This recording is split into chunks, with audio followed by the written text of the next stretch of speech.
Hello and welcome to Crypto Weeklies. In this video, we are going to analyze the wider crypto market. None of the content is financial advice.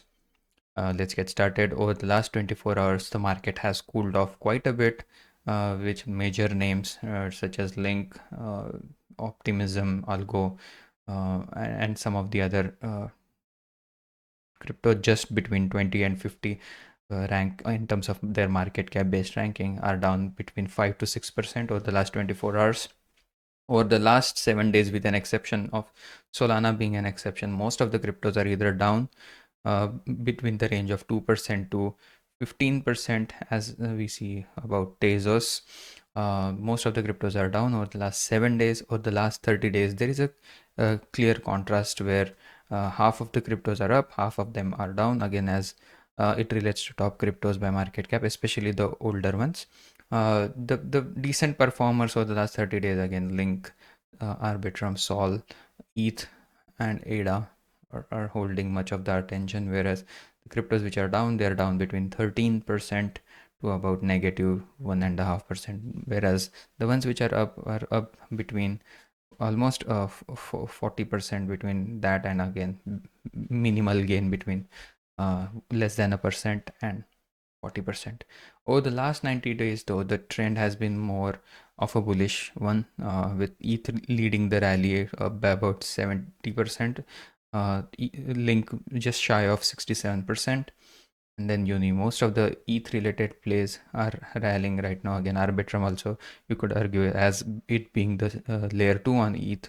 This is an ERC token, that is Link, and then Uni being the DeFi related major token related to ETH. So those are all the activities over the last 90 days. Again, Link slightly edging out as the crypto of the day, over a decent performance over the last 30 days and 90 days compared to most of the asset class, emerging as the crypto of the day. If we look at the overall sentiment, though, this is from the social media platforms such as YouTube and X. Overall, you can see the size of the bullish sentiment as it gets echoed on these social media platforms over the last 7 days is substantially more than that of the bearish sentiment. That means, although again the market is down right now, the consensus over the last 7 days is more bullish narratives are being discussed. Right now, Bitcoin and ETH are garnering most of the attention. You can see most of the discussions are on this topic. The outsized discussions occurring, again, Chainlink is now part of this narrative. Word cloud, this is all available on cryptoweeklies.com, link on the bottom of your screen. What we saw first, okay, this is the overall, this is the home page of this website. The first chart that we saw, there was the heat map chart over here, and then now we are looking at the narrative cloud, all available for free. This uses the machine learning models, BERT-based model, to identify the patterns on the social media platforms, to identify the term frequencies, and based on the size of the term frequencies, the size on the narrative word cloud is established. So all in all, again, whale related activities are being discussed. Altcoins right now are much smaller of a narrative as compared to the last couple of weeks. And as we move forward, the overall crypto market completion as of last week is only 50% complete. This is one unified composite risk score between 0 and 1 at various stages of the market cycle to identify the risk levels, and they are broken down in increments of 20% or 0.2, where the best time to DCA is when the risk levels, again not financial advice, when the risk levels are less than 0.2, as they were in this phase of the market cycle, that is from essentially from June 2022 till about February 2024. And then secondary dip buying zones as they emerged in this blue color when essentially July 2024, August, September 2024, and then early April 2025. If you zoom in over here, there was a day where the overall composite risk score of the market, the entire asset class, was less than 20%. Again, this is calculated by using top 100 cryptos by market cap, based on how they are doing, how on their volatility as it relates to their historical price action, alpha, beta, Sharpe ratio, and percent drawdown. This one metric again right now, from that July 2025 breakout, has come back ahead of that range between 0.4 risk and 0.6 risk. It did meet resistance at around 0.5 risk, and now coming back to 0.46 as of yesterday. So if we look at the overall bull market completion and compare that with 2021, this bull run has been more slow, and that's why the prices are going up for longer, as based on comparable time period. In the last post halving year, you can see the colors were ranging from green to yellow to orange to red, and then back again from highest risk, that is between 0.8 to coming crashing to 0.2. Whereas over here, this potentially the bull run, you can see essentially as the bear market year of 2022 concluded, there were a significant presence in this area between 0.1 and 0.2 risk. Then we essentially from February 2024 spent a lot of area between 0.2 and 0.4 risk, only to emerge between 0.4 and 0.6 risk briefly in the towards the end of 2024. And now most of the area after this dip in 2025 between February till July 2025, now we are spending most of the area between 0.4 and 0.6 risk. If we take a wider scope of things, again wider understanding of things, after the asset class kind of rallies to one risk level higher, consolidates, checks with the lower risk, consolidates again, checks with the lower risk, and then goes off again. Potentially this time around between 0.6 and 0.8 risk towards the end of 2025 is something to look for. And then that could be it, based on how the timelines kind of coincide. In terms of the year to date ROI that we look for, from the yearly open, Bitcoin is up by about 19%. It was kind of a volatile rally where for the most of January and early to mid February, price action was up from the yearly open. But come March and late February and March and April, the price action at one point was down 20% from the yearly open. That is, Bitcoin was down 20% from the yearly open. But since that mid-April time period, price action did recover from negative 20% to at one point again in May up 18%, then going back to that positive 7 to 6 to 7%, and then now at the August mid-August all-time high, the ROI was up 30%. As it compares to the last cycle, again stark contrast. This is what Bitcoin did in 2021 from the yearly open.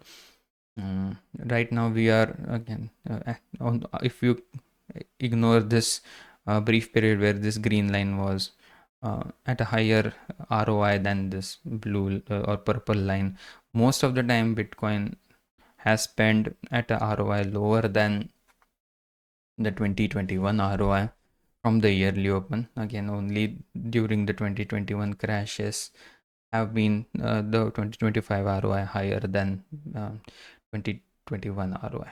So going forward, if this is a kind of a base, there might be one more iteration where the green line kind of meets the purple line, potentially towards the end of September 2025 or towards the end of early December. If it were to coincide with early December, then technically Bitcoin could be up about 60% from the yearly open. And the yearly open for Bitcoin for this year, if we go to the yearly candles, that is the 12 months candles, and try to look at them, the yearly open for Bitcoin was at around 94k.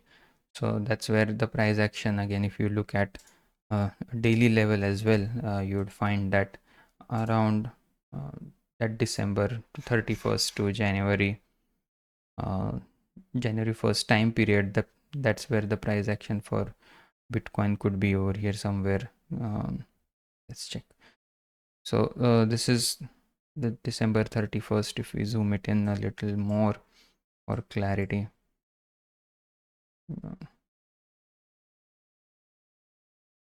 So this is the January 2025 price action at 93,400 or so. So that's a 60% on 94,000 would be close to 150k for Bitcoin for this bull run if that ROI lines were to coincide sometime in December of 2025. So that's one scenario for Bitcoin. In terms of the 20-week simple moving averages, what we saw in this bull this run was ETH risk finally overshot Bitcoin. Now ETH at one point was on its 20-week simple moving average risk was at 0.86 back, and at that time Bitcoin risk was only 0.57, and ETH became more and more the most trailing crypto over the last 90 days during that time period. Right now the ETH risk is 0.69, BTC risk is at 0.36. So Bitcoin has entered that low risk regimen where again any time in this, if there were any significant corrections in September, price action could be in this lowest risk buy zone, historically speaking, where the 20-week simple moving average price based risk is less than 0.2. So that's something to watch for. Again, not financial advice. ETH is a much high risk at this point as it rallied from $1,300 to at 1.5k, making its new all-time high. So coming back to ROI for a minute. So this is we analyzed Bitcoin with 2021, current year with 2021. If we analyze ETH 2025 with BTC 2025, we can see that for the most of the period, ETH was down much more and followed Bitcoin's price action to the dot, where if Bitcoin goes down by 20%, ETH goes down by 50%. And similarly, as the ROI for Bitcoin from the yearly open improved, ETH kind of outperformed as it does in the post-halving year rallies. And at one point, ETH was up 41% from the yearly open when Bitcoin was up 30%. Similar story can be seen from 2021 perspective. This was Bitcoin in 2021, and if you look at ETH in 2021, you can see during the major rallies, Bitcoin dwarfed, ETH dwarfed Bitcoin's moves, and during the major corrections, again, at least from the 470% from the yearly open up to 150 again, about 66% crash, whereas Bitcoin from 116% yearly open went to 18% crash. So sorry, 18%. So much higher, sharper drops in Bitcoin in terms of as it relates to the percent, and that's why ETH used to significantly outperform Bitcoin in the post-halving year, that is in the last post-halving year.